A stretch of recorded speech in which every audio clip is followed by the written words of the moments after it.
Hi everyone, thanks for staying in this hot room to listen to my talk. It's very nice of you. So my name is Cristina. I work in the research team Embedded Security and Cryptography in Rennes, France, and this work is joint work with my colleagues Pierre-Alain Fouque and Benjamin Richard. I'm going to talk about this UMTS/LTE aka protocol. This protocol is a handshake protocol. It's an authenticated key agreement protocol, and we've seen already some of these in this session.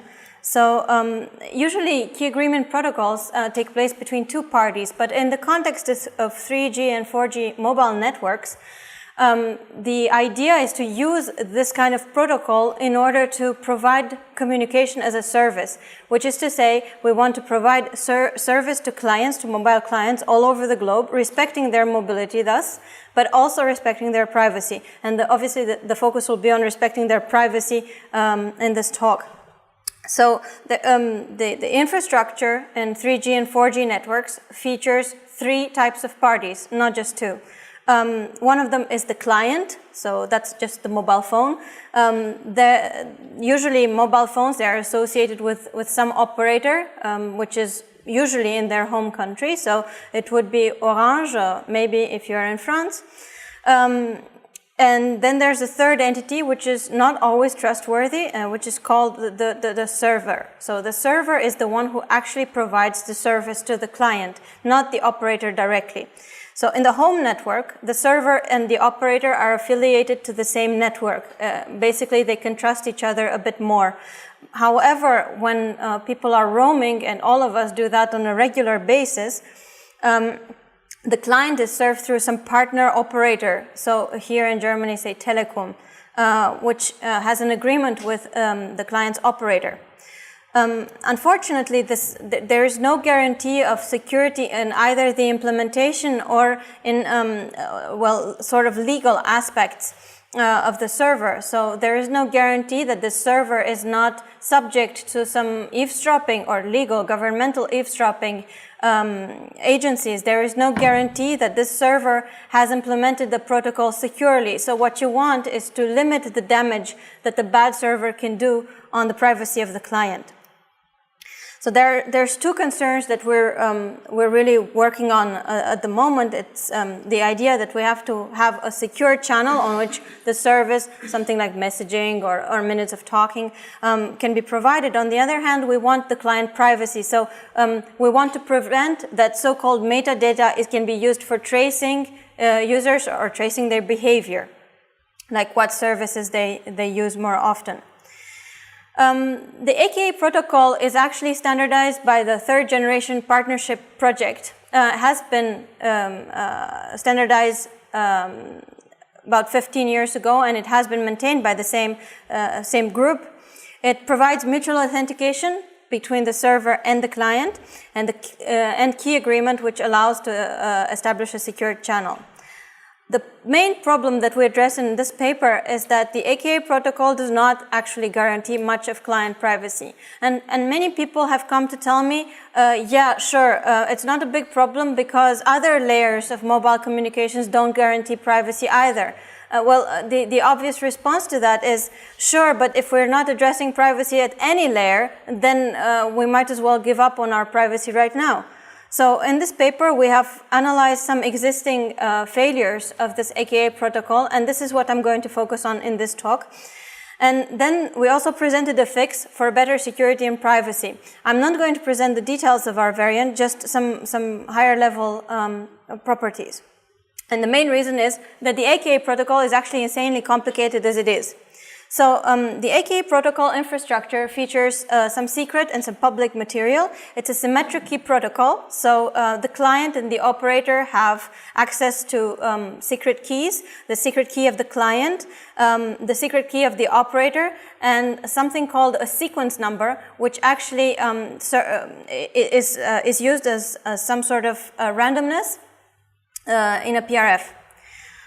The client also is associated with some long-term and short-term identifiers. So the IMSI, IMSI, I will call it for short. The IMSI is the permanent identifier that each client is associated with. Obviously, the IMSI is unique per client. And then there are tuples made up of temporary information which only the server and the client know. So these values are a temporary identifier, TMSI, and a local area identifier. So you can think of it like the zip code of the server, right? The tuple TMSI and LAI has to be unique. The protocol has 3 stages. The first one is user identification. I want to stress that in this part, there is no cryptographic authentication taking place. It's just for the server to know which client it needs to have material for. Then the second one is over a secure channel between the server and the operator, and the server is given some authentication vectors. And finally, the authentication vectors are used in a challenge response phase. So to understand how this works, the user identification phase actually has quite a bit of impact on the client privacy. And the idea is that once a client has been associated with a TMSI, that he never uses his permanent identifier again, which is to say, we're trying to prevent a client from being traced by leaking his permanent identifier. However, as we will see later, if the tuple TMSI LAI does not verify the server is unable to associate the client with an IMSI and therefore has to ask the client for that IMSI. And this is something that we can exploit.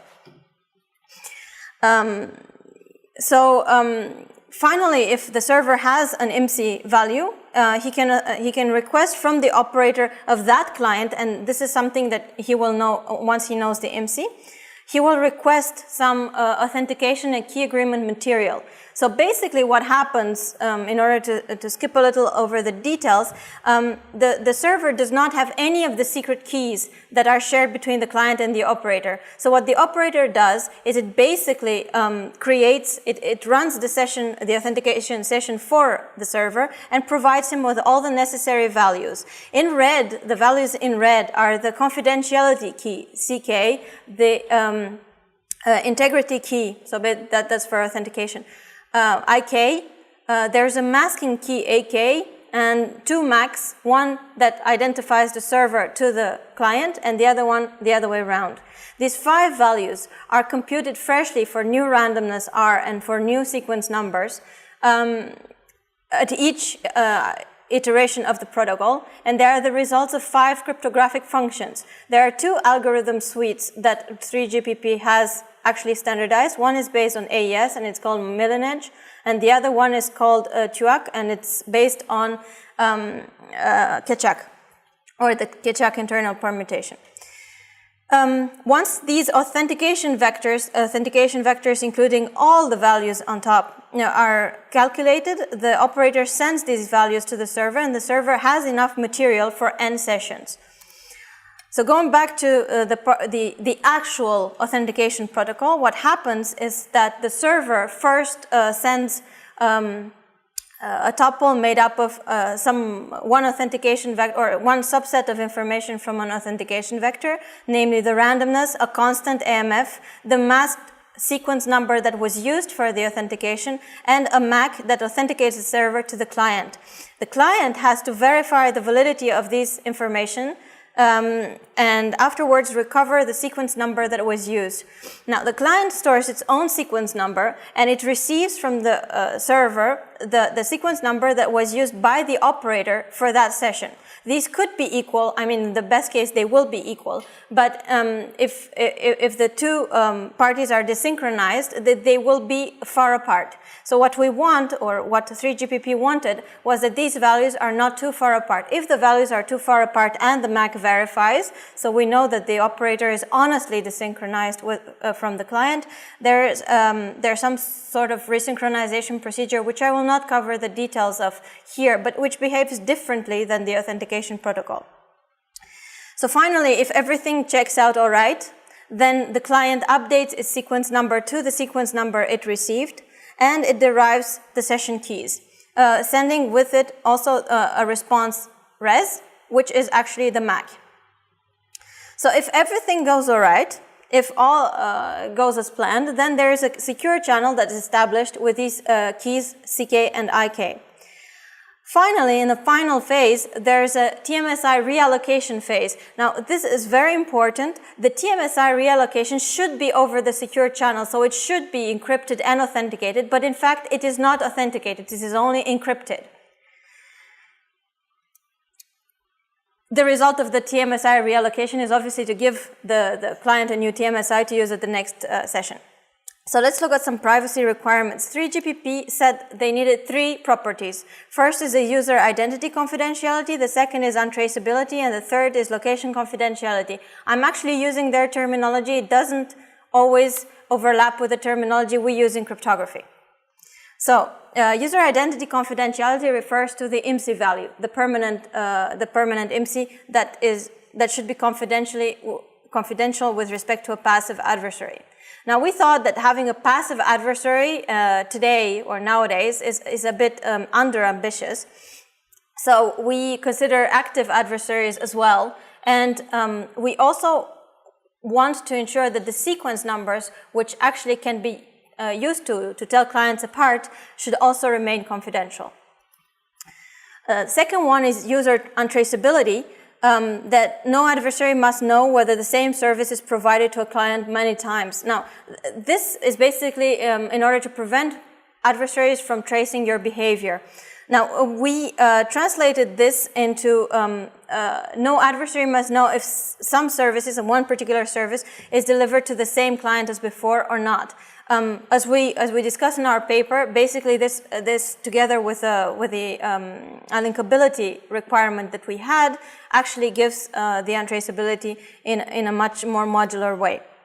So finally, there's a question of location. We want that the location of the client is confidential. That is to say, no adversary must detect the presence of a client in a given area. Now, because the adversary is in that area or possibly in that area, what we mean to say is that we don't want a correspondence between an IMSI and an LAI. We make no additional requirement to this. So we actually merge these 3 requirements into 2 more cryptographically defined requirements, provable key indistinguishability and client unlinkability. So let's look at some of the weaknesses of the protocol. Now, these are quite easy to follow, but I'll do it anyway. So there are 3 attacks that I want to focus on. The first one is the IMSI Catcher attack presented by Strobel in 2007. Then there's bad TMSI and LAI management. And finally, it's the attack by Arapinis and al. Who linked failure messages and who can thus actually distinguish between clients. So IMSI Catchers, they work very easily. The idea is for the adversary to recover the permanent identifier, thus being able to track many users at many times. So if the user identifier IMSI is used immediately, then the adversary's job is done. However, even if we're using a tuple made up of TMSI and LAI, we just need to replace this tuple by a simple bit of randomness, and this will trigger the server to the backup procedure of requesting the permanent identifier. So again, the adversary has his job done for himself. Note that this is very parallelizable and extremely damaging as it reveals immediately where anybody is at any time and what they're doing. So to look at TMSI management and LAI management, well, the idea of this attack, it relies on a similar principle. Basically, if a TMSI and the LAI are not found by the server, then there is a permanent identity request. However, when in order for this to happen, you need to have a valid TMSI, and the TMSI is sent in the reallocation message, which is not authenticated. So all the adversary has to do is to replace the reallocation message by some nonsense, which, because it's not a robust scheme, we actually can decrypt to some nonsense, and that nonsense is going to be used by the client again. So this is not as, this will immediately trigger again the IMSI leakage, and again is highly parallelizable again.